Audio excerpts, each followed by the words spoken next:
आकाशी झेप घेरे पाखरा, आकाशी झेप घेरे पाखरा, सोडी सोन्याचा पिंजरा, सोडी सोन्याचा पिंजरा.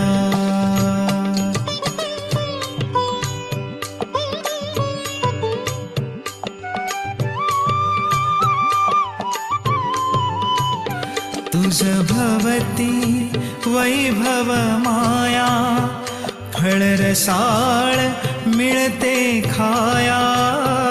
तुझ भवती वैभव माया, फळरसाळ मिळते खाया. सुखलोलुप झाली काया, हा कुठवर वेड्या घेसी आसरा. सोडी सोन्याचा पिंजरा, सोडी सोन्याचा पिंजरा.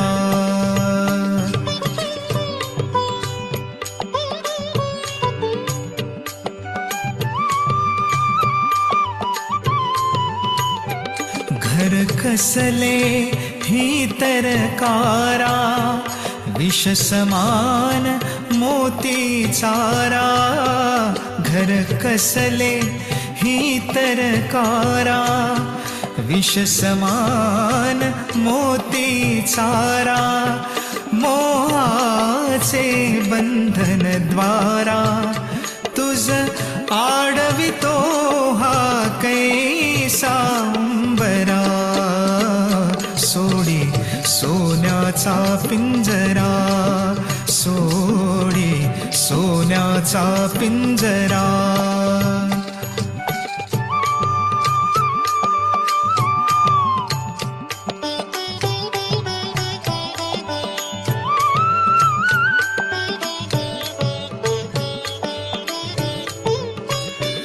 तुझ पंख दिले देवाने, करविहार सामर्थ्याने.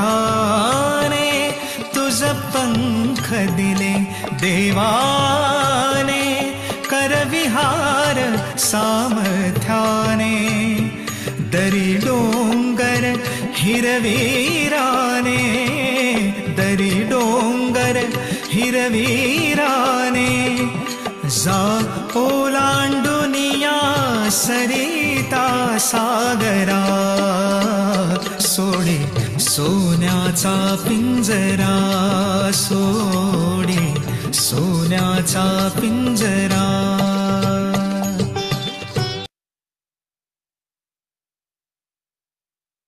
ज्याप्रमाणे एखादा देश असतो आणि त्यामध्ये अनेक राज्य असतात, राज्यामध्ये अनेक जिल्हे असतात, जिल्ह्यामध्ये अनेक तालुके असतात आणि तालुक्यामध्ये अनेक गावे असतात, अगदी तशाच पद्धतीने आपल्या पोटाचे म्हणजे पचनसंस्थेचे आहे. पोट दिसताना फक्त शरीराचा मध्यभाग म्हणजे आपण पोट म्हणतो, परंतु खरं तर पोट सुरू होते तोंडापासून आणि पोट संपते संडासच्या जागेजवळ, ज्यामध्ये सर्वात आधी तोंड, त्याला जोडून अन्ननलिका, त्यापुढे जठराची पिशवी, जठराच्या पिशवीला जोडून वळणावळणाचे लहान आतडे, त्याला पुढे जोडून मोठे आतडे आणि सर्वात शेवटी मलाशय व संडासची जागा.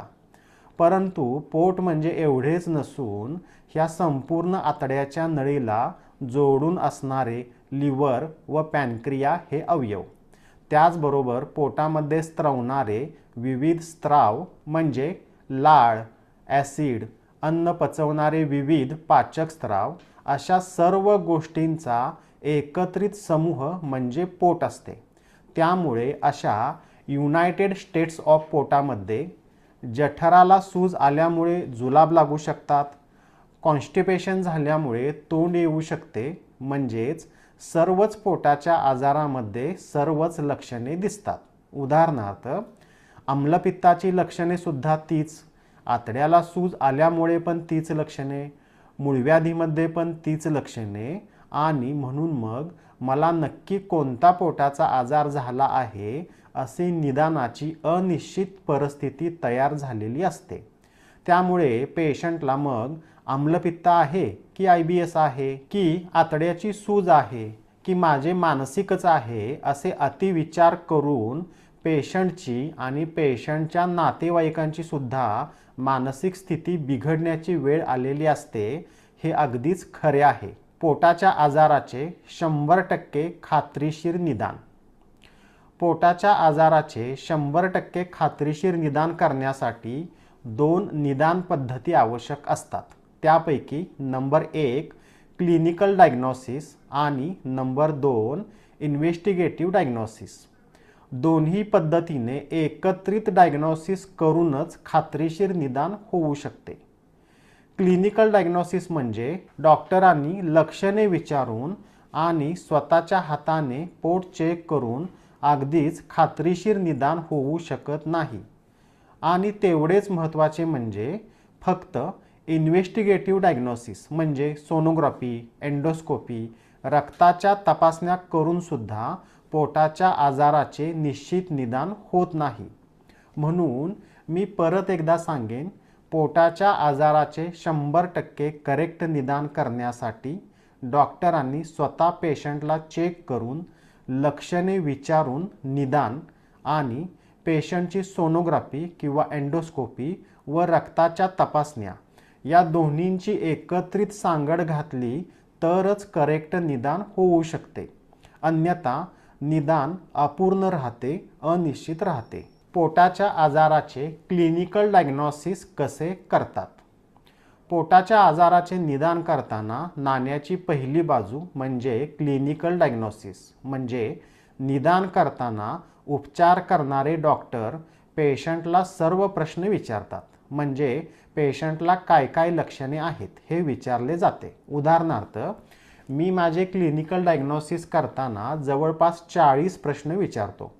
सांगायचे झाले तर तब्येत किंवा वजन कमी झाले आहे की वाढले आहे, डोकेदुखीचा त्रास आहे का, चक्कर येणे, छातीमध्ये धडधडणे, भीती वाटणे अशी लक्षणे आहेत का, भुकेची परिस्थिती काय आहे, भूक लागते किंवा लागत नाही, खावखाव जास्त होते का, छातीमध्ये जळजळ, मळमळ, उलट्या, ढेकर, उचकी असे त्रास आहेत का. त्याचबरोबर संडासची सर्व हिस्ट्री म्हणजे संडासला कठीणपणा आहे की चिकटपणा आहे, आवशेम पडते का, संडास मार्गे रक्त पडते का, पोटामध्ये गॅसेस होतात का, पोटदुखीच्या तक्रारी आहेत का, पोट कुठे दुखते, त्याचे दुखण्याचे स्वरूप काय आहे, अशक्तपणाच्या तक्रारी आहेत का किंवा पेशंटच्या मानसिक स्वास्थ्याच्या आणि झोपेच्या तक्रारी अशी सर्व लक्षणे अगदी बारकाव्याने विचारावी लागतात, समजून घ्यावी लागतात. आणि मग त्याचबरोबरीने पेशंटला चेक करून पोटाचा स्पर्श, वेदनेचे ठिकाण चेक करावे लागते. पेशंटच्या इतर आजाराची हिस्ट्री म्हणजे पेशंटला BP, शुगर किंवा इतर कोणता मोठा आजार आहे का, त्या आजाराची औषधे सुरू आहेत किंवा वेदनाशामक गोळ्या, इतर आजारांची हिस्ट्री म्हणजे पूर्वी कावीळ, मलेरिया, टायफॉइड, डेंग्यू झाला आहे का, इतर कोणते ऑपरेशन झाले आहे का. या सर्वाबरोबर आणखी तेवढेच महत्त्वाचे म्हणजे पेशंटची लाईफस्टाईल म्हणजेच पेशंटच्या खाण्यापिण्याच्या सवयी, त्यामध्ये झोपेच्या वेळा, जेवणाच्या वेळा, व्यसने अशा सर्व गोष्टी विचाराव्या लागतात. आणि मग सर्व लक्षणे, त्रास विचारून प्रत्यक्ष हाताने पोट चेक करून पेशंटची सर्व हिस्ट्री विचारात घेऊन जे डॉक्टरांच्या बुद्धीने निदान होते ते म्हणजे पेशंटचे क्लिनिकल डायग्नोसिस.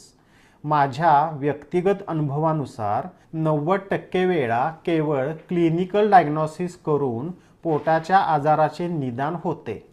परंतु तरीसुद्धा पोटाच्या आजाराच्या तपासण्या करण्याचे महत्त्व तसूभरही कमी करता येत नाही मंडळी.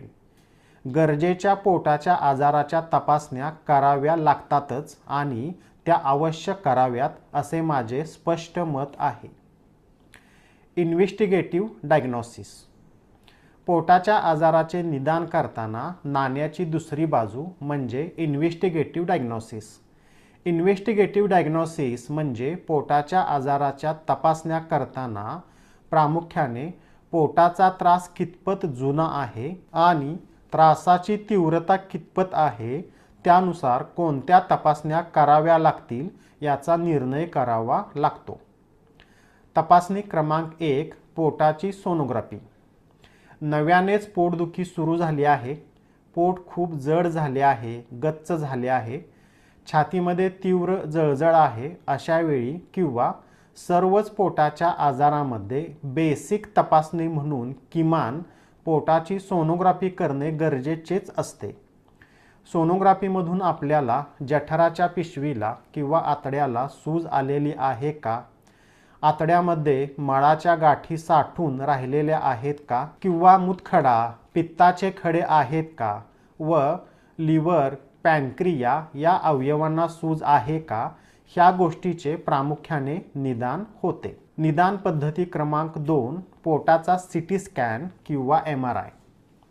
ज्यावेळी आजार जुनाट असतो, आजाराची लक्षणे तीव्रतेने दिसत असतात, अशा वेळी व सोनोग्राफी करून सुद्धा निदान करताना काही शंका येत असेल तर संपूर्ण पोटाचा म्हणजे संपूर्ण आतड्याचा मार्ग, पोटातील सर्व अवयव, लिव्हर, पॅनक्रिया, किडनी, पोटामधील सर्व रक्तवाहिन्या अशा सर्व अवयवांचा सीटी स्कॅन काढला जातो. विशेषतः अवयवाला सूज आलेली असताना व अवयवामध्ये गाठी असताना खात्रीशीर निदान करण्यासाठी पोटाचा सीटी स्कॅन खूपच उपयोगी पडतो. निदान पद्धती क्रमांक 3, पोटाची एंडोस्कोपी, गॅस्ट्रोस्कोपी. पोटाच्या आजारामधील आणि त्यापैकी विशेषतः संपूर्ण अन्नमार्ग म्हणजे अन्ननलिका, जठराची पिशवी, लहान आतडे, मोठे आतडे अशी कॅमेरा टाकून जी तपासणी केली जाते त्याला एंडोस्कोपी म्हणतात. पोटाच्या वरच्या भागामध्ये आजाराचा किंवा लक्षणांचा केंद्रबिंदू वाटत असेल तर तोंडातून पुढे घसा, अन्ननलिका, त्याला जोडून जठराची पिशवी आणि जठराच्या पिशवीतून पुढील लहान आतड्याचा पहिला पाठ म्हणजे डिओडिनम अशी तोंडावाटे कॅमेरा टाकून जी तपासणी केली जाते त्याला गॅस्ट्रोस्कोपी म्हणतात. गॅस्ट्रोस्कोपीमध्ये अन्ननलिका बारीक झाली आहे का, अन्ननलिकेला सूज आलेली आहे का किंवा अन्ननलिकेला जखमा झाल्या आहेत का, तसेच अन्ननलिका आणि जठराच्या पिशवीमधील वॉल्व व्यवस्थित आहे का, जठराच्या पिशवीचा हियाटस हर्निया झाला आहे का, जठराला व्रण म्हणजे अल्सर झालेला आहे का किंवा जठराच्या पिशवीला सूज म्हणजे गॅस्ट्रायटिस आहे का, जठराच्या पिशवीला कॅन्सरची लागण झाली आहे का, त्याचबरोबर लहान आतड्याला सूज किंवा व्रण आहे का, असे सर्व निदान निश्चित केले जाते. त्याचबरोबर गॅस्ट्रोस्कोपी करतानाच जठराच्या त्वचेचा तुकडा काढून RUT नावाची तपासणी करून H. पायलोरी इन्फेक्शन आहे किंवा नाही हे सुद्धा निदान केले जाते. निदान पद्धती क्रमांक 4, कोलोनोस्कोपी.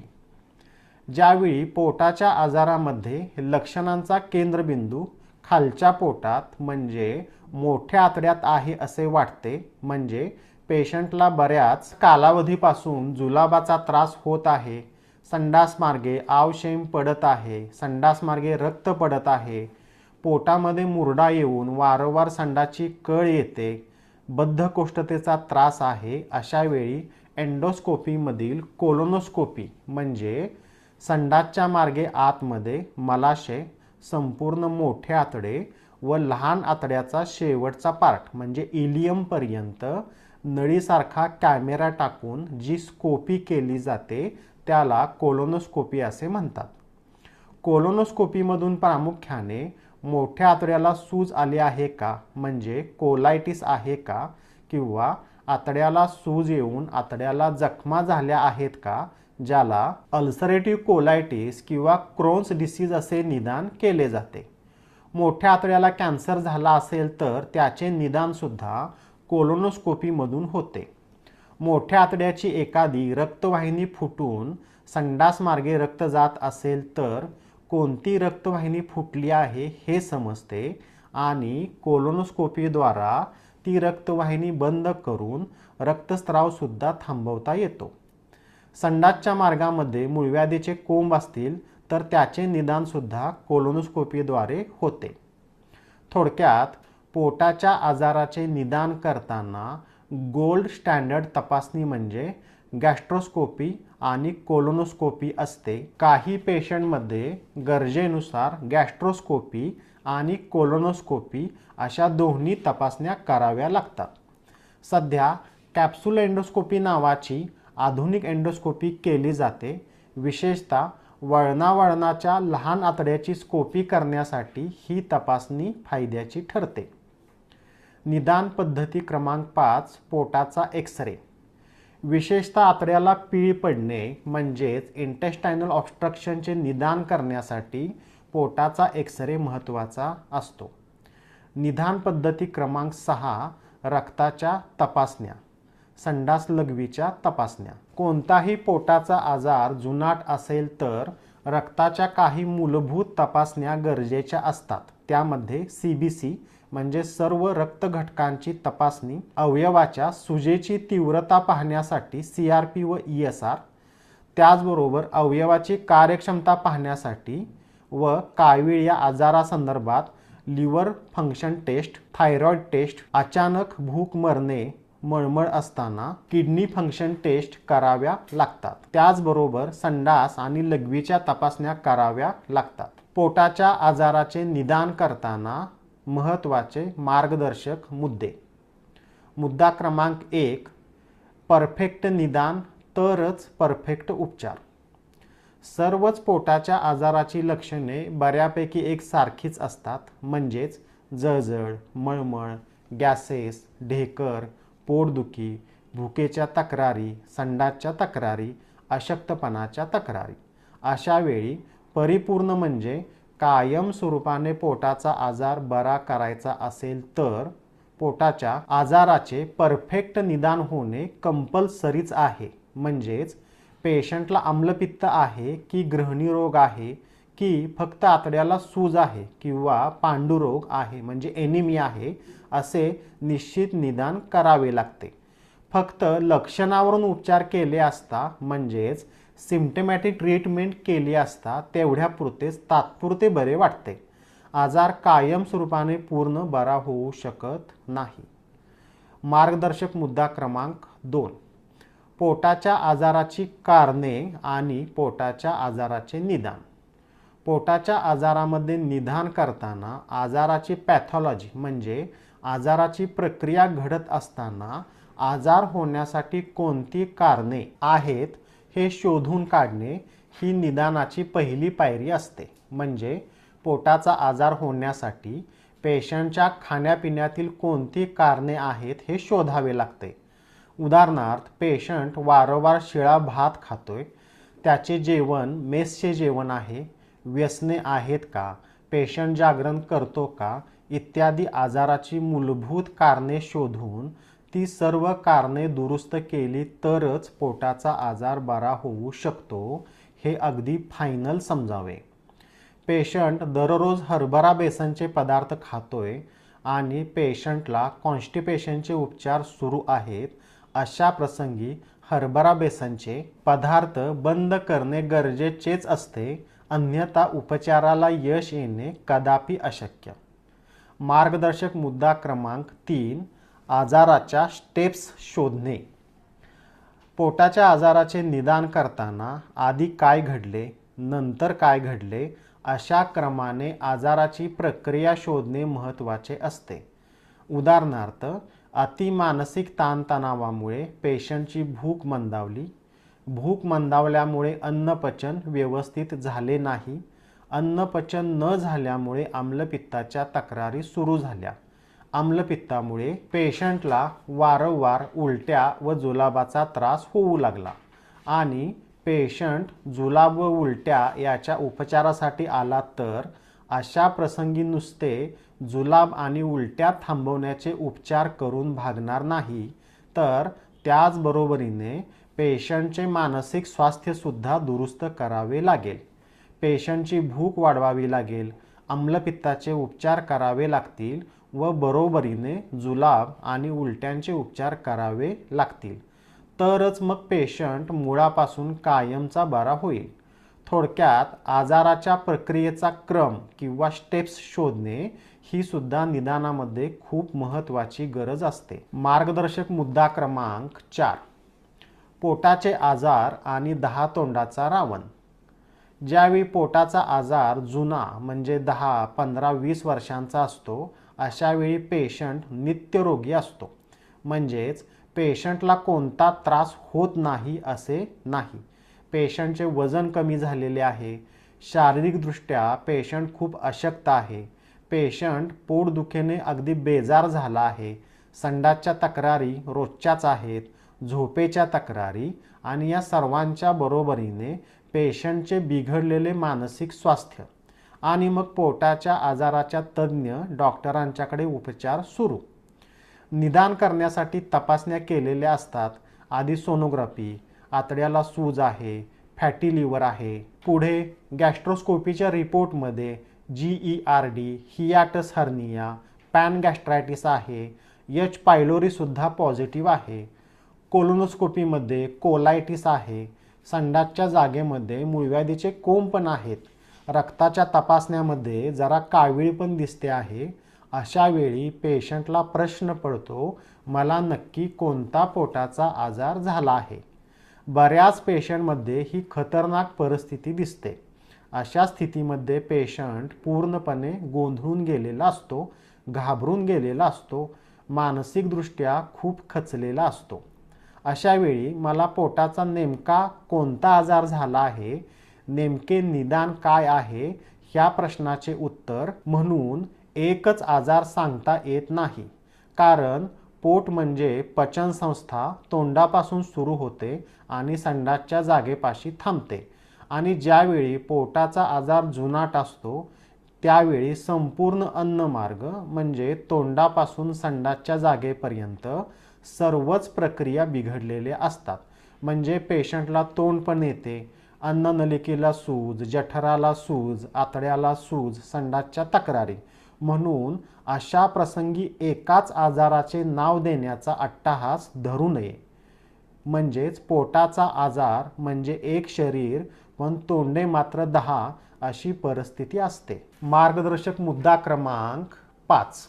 IBS तुमचे जरा मानसिकच आहे. पोटाचा आजार आणि अनामिक त्रास. आधी सांगितल्याप्रमाणे एक शरीर आणि 10 तोंडे असणाऱ्या रावणाप्रमाणे सगळेच पोटाचे त्रास आहेत.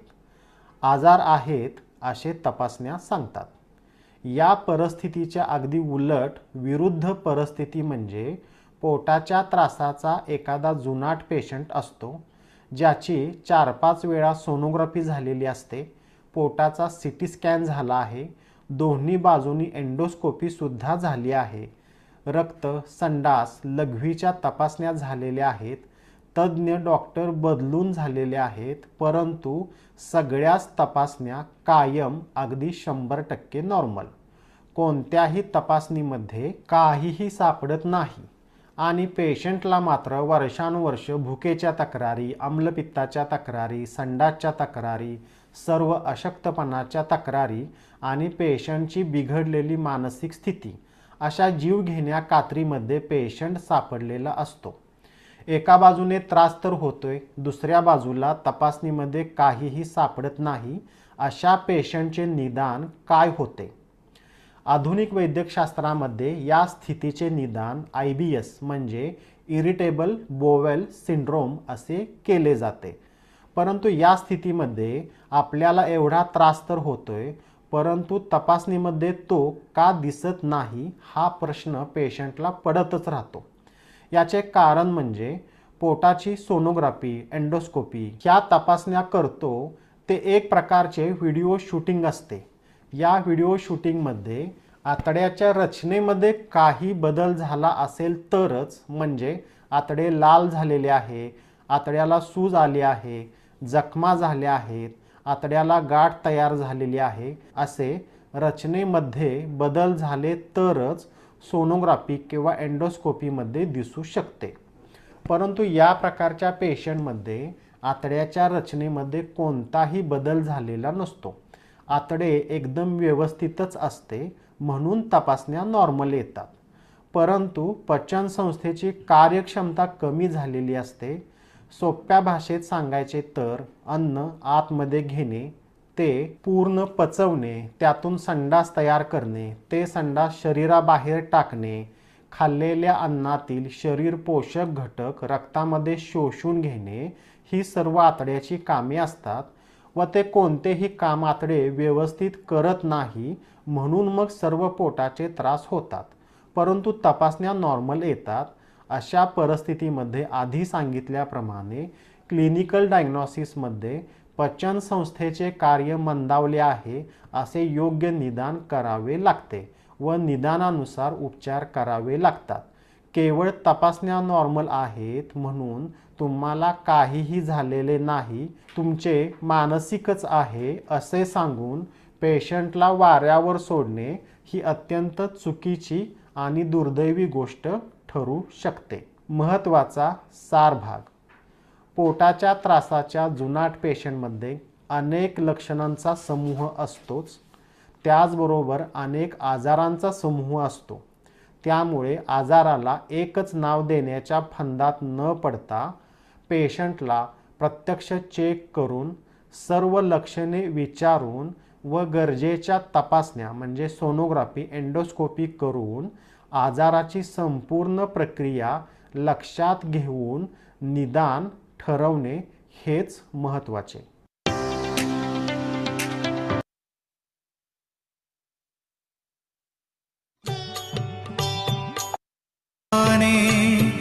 दरी डोंगर हिरवीराने, दरी डोंगर हिरवीराने, जा ओलांडुनिया सरिता सागरा, सोडे सोन्याचा पिंजरा, सोडे सोन्याचा पिंजरा.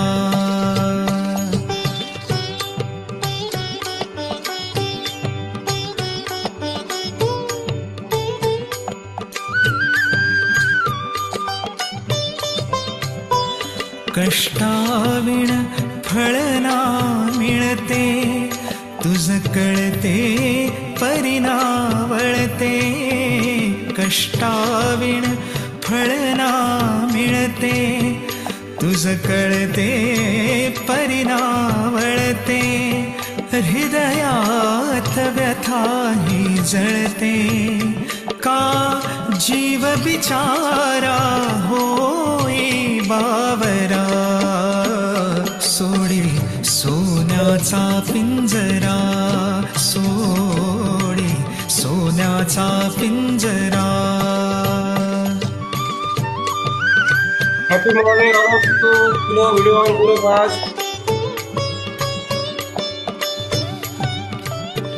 घामातून मोती फुलले, श्रमदेव घरी अवतरले.